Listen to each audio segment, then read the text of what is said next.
traveler on that ship. It's just gone. It's just going. And now we're going to give the return address to Earth for aliens. Passer 45 ans à voyager autour du système solaire n'est pas sans conséquence pour un vaisseau spatial. La mission Voyager 1 de la NASA a été lancée en 1977, a pénétré dans ce que les scientifiques appellent l'espace interstellaire en 2012, puis a tout simplement continué à avancer. Le vaisseau spatial se trouve actuellement à 23,3 milliards de kilomètres, 14,5 milliards de miles, au-delà de la Terre. Bien que Voyager 1 soit toujours opérationnel, les scientifiques de la mission ont récemment remarqué qu'il semblait perplexe quant à sa position dans l'espace, sans passer en mode de sécurité ou donner l'alerte, ce qui mystifie et frustre l'équipe de la sonde spatiale sur Terre. Mais que s'est-il passé exactement avec Voyager 1 et qu'a-t-elle rencontré dans l'espace interstellaire? Rejoignez-nous pour découvrir comment, depuis le confin de l'espace, Voyager 1 a transmis un message confus à la Terre. L'inspiration pour voyager est venue de la prise de conscience que plusieurs planètes s'aligneraient de manière très pratique à la fin des années 70, offrant ainsi une occasion unique de les visiter tout en un seul voyage. La NASA a choisi de lancer 2 vaisseaux spatiaux, identiques l'un après l'autre, car tracer une trajectoire qui atteindrait parfaitement tous les objectifs serait difficile et coûteux. Sans parler des risques. Le premier prenait des images détaillées de Jupiter et de Saturne de très près, tandis que le second observait les 2 planètes d'un point de vue différent avant de poursuivre vers Uranus et Neptune en supposant que tout se passe bien. Tout, enfin presque tout, s'est déroulé comme prévu et Voyager a été l'une des missions les plus productives et les plus surprenantes jamais entreprises dans l'espace. Tant qu'à envoyer quelque chose dans l'espace interstellaire, pourquoi pas préparer à la possibilité d'une interception extraterrestre? Le terme moonshot ne décrit pas adéquatement l'ambition du projet du disque d'or et les chances astronomiques faibles qu'il soit un jour rencontré par une vie intelligente, mais ce n'est pas vraiment le sujet. Le disque et Voyager ont encouragé des générations à croire qu'il vaut la peine d'explorer et de tenter de nouvelles choses simplement parce que nous le pouvons et parce que cela fait partie de notre ADN. Le contenu très humain du disque d'or a été conservé par Carl Sagan, l'un des scientifiques les plus humanitaires. L'idée que notre présence unique, depuis notre biologie jusqu'à nos idées de beauté et de philosophie, se fraye un chemin dans l'espace est impressionnante. Au début de leur voyage, il y a 40 ans, les voyageurs ont surpris les scientifiques en offrant les premières vues rapprochées des lunettes de Jupiter et de Saturne, révélant l'existence des volcans actifs et de champs de glace fissurés sur des mondes que les astronomes avaient supposés ainsi inertes et criblés de cratères que notre propre Lune. Voyager 2 est devenu le premier vaisseau spatial à survoler Uranus en 1986 et Neptune 3 ans plus tard. Jusqu'à présent, c'est le seul vaisseau spatial capable d'effectuer de telles missions. Aujourd'hui, en tant que sonde interstellaire pionnière située à plus de 12 milliards de kilomètres de la Terre, elles surprennent et déconcertent les théoriciens par une série de découvertes inattendues sur cette région inexplorée. Leur remarquable odyssée touche enfin à sa fin. Au cours des 3 dernières années, la NASA a atteint les appareils de chauffage et d'autres composants non essentiels, épuisant ainsi les dernières réserves d'énergie des vaisseaux spatiaux afin de prolonger leur mission historique jusqu'en 2030 environ.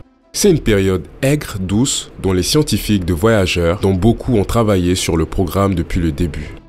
Ils sont maintenant confrontés à la fin d'un projet qui a largement dépassé toutes leurs attentes. Nous en sommes à 40 ans et demi, déclare Ralph McNutt, physicien au laboratoire de physique appliquée APL de l'université Johns Hopkins, qui a consacré une grande partie de sa carrière aux voyageurs. Nous avons donc multiplié par 10 la garantie de ces engins. Le vaisseau spatial Voyager 1 a été le deuxième à visiter Saturne.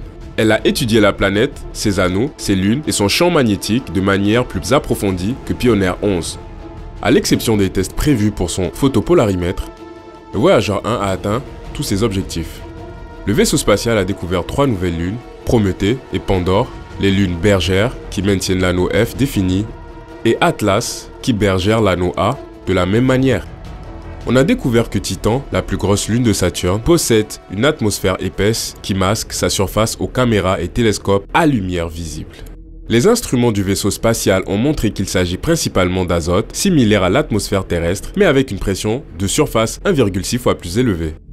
Le vaisseau spatial a également photographié les lunes Mimas, Encelade, Thétis, Dione et Rhea, exposé les caractéristiques complexes du magnifique système d'anneaux de Saturne et découvert l'anneau G.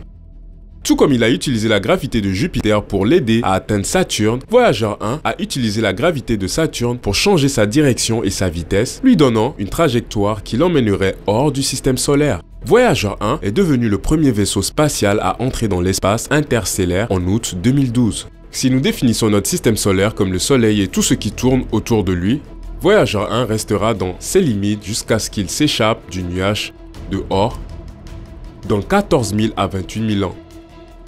À la mi-mai, le système d'articulation et de contrôle d'attitude AACS de Voyager 1, qui est normalement responsable du maintien de l'antenne à Augain pointant vers la Terre, a commencé à envoyer des données confuses à la Terre au lieu de rapports habituels sur la santé et l'état du vaisseau spatial.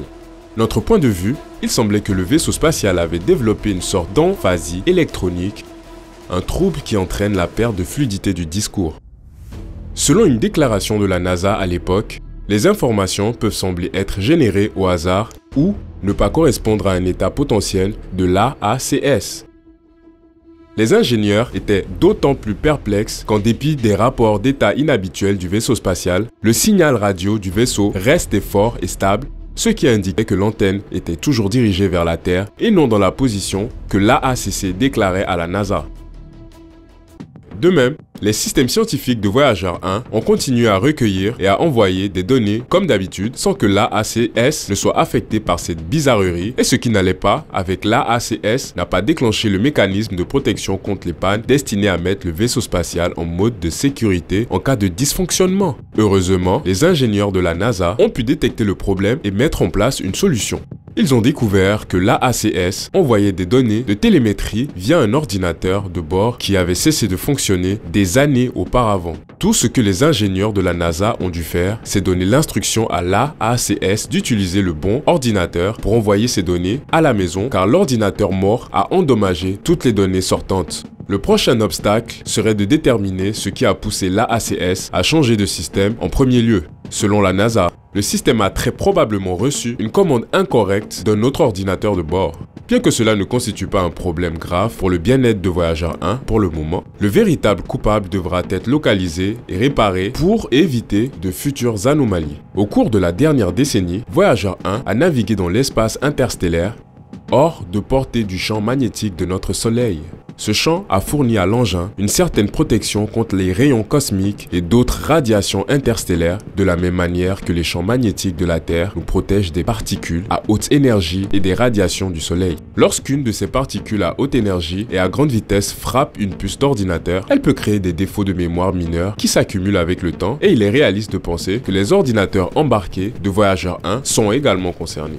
Un mystère comme celui-ci est normal à ce stade de la mission Voyager, a déclaré Suzanne Todd, chef du projet de Voyager 1 et 2, dans un communiqué. Les deux vaisseaux spatiaux ont environ 45 ans. C'est beaucoup plus que ce à quoi les concepteurs de la mission s'attendaient. Et nous sommes également dans l'espace interstellaire, un environnement à forte radiation dans lequel aucun vaisseau spatial n'a jamais voyagé. Nous devrons attendre et voir quels nouveaux dangers et quelles nouvelles surprises attendent Voyager lors de la prochaine mission. En rétrospective, cela fait 45 ans que les vaisseaux spatiaux voyageurs de la NASA ont quitté la Terre, mais les explorateurs jumeaux continuent de communiquer avec la Terre à des milliards de kilomètres de distance. Selon Suzanne, nous passons l'appel Bonjour ça va une fois par semaine. Ces appels permettent à Voyager 1 et Voyager 2 de communiquer leur position précise de l'autre côté de l'héliosphère, une vaste zone du système solaire dont le champ magnétique protège la Terre et les autres planètes des rayons cosmiques galactiques. Lors de l'un de ces appels, en mai, Voyager 1 a émis un étrange signal dans lequel les données provenant de l'ordinateur qui régule son orientation revenaient en bits désordonnés dans un des zéros brouillés, et cela continuait à ressembler à des déchets. C'est comme si le voyant du moteur s'était allumé, a déclaré Bruce Wegener, un ingénieur du JPL qui contrôle les opérations des missions Voyager. Nous n'avons pas pu le localiser dans une zone spécifique. Cet ordinateur est crucial car il maintient l'antenne de communication de Voyager 1 solidement orientée dans une direction de la Terre. Toute défaillance ou perte d'alimentation couperait définitivement la conversation la plus longue distance de l'humanité. Voyager 1 est maintenant si loin qu'il faut plus de 22 heures pour que la communication de la sonde nous parvienne. Mais l'attente en vaut la peine. Les messages comprennent des informations scientifiques importantes concernant les champs magnétiques interstellaires, les ondes plasmatiques et les rayons cosmiques. Le réseau de l'espace profond, un trio d'énormes antennes radio situées dans le désert de Mojave en Californie, en Australie et en Espagne, reçoit les transmissions des voyageurs. Elles sont réparties dans le monde entier de sorte qu'au moins l'une d'entre elles peut être pointée sur n'importe quel point du ciel. Chacun des 3 sites dispose d'une antenne de 230 pieds développée spécialement pour écouter les voyageurs. Plus ils voyagent, et plus il est difficile de les entendre. Les radios à bord des voyageurs transmettent des messages à une puissance de 23 watts seulement. Et lorsque ces signaux atteignent la Terre, ils ont été réduits au plus léger des chuchotements, à peine 1 milliardième du watt. Chaque année, les batteries du vaisseau spatial perdent jusqu'à 4 watts de puissance en raison de la désintégration du plutonium-238, le radioisotope qui les alimente. Le Soleil étant très éloigné, l'énergie solaire n'est pas envisageable. Avec un approvisionnement limité en énergie, ce qui peut être abandonné et ce qui peut être maintenu est une série de compromis. Et la raison pour laquelle Voyager 1 a fait cette transition reste une énigme qui mérite d'être résolue, car elle indique que quelque chose d'autre ne va pas à bord de la sonde. Qu'en pensez-vous? Dites-le nous dans les commentaires. Et si vous aimez regarder nos vidéos, abonnez-vous.